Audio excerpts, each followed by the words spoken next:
We're not to be passive. Jesus says you are to cut your hand off.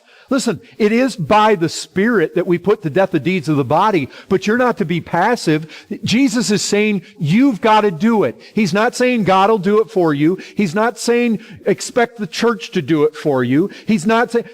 you know what? We have had people leave this church who have gone out either through discipline or they've just packed up and left and walked away immersed in sin, who have blamed the elders.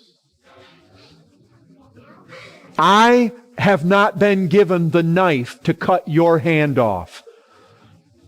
Yes, there's a place for teaching, there's a place for counsel. You have that responsibility. If you don't take your hand off, it is not my fault, it is not James' fault, and it is not somebody else's fault down the aisle from you. You have a responsibility to amputate, and if you don't, you go to hell. That's what it says. We have a personal responsibility here, not to be passive. You must be proactive. You must be intentional. You must face your life with purpose. You must attack with purpose. You must be deliberate. You must identify the causes of sin in your life and cut them off and throw them away from you. And God doesn't make deals. I want to tell you this too.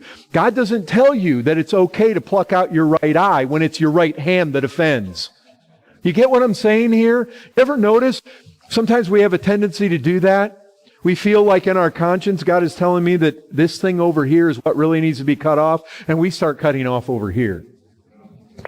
Wait, you know what we're wanting to do? Oh, well, Lord, will this appease you? He knows where our real idols are. He knows the things that have roots that go down deepest into our heart, and He'll push that aside and say, I want that thing right there.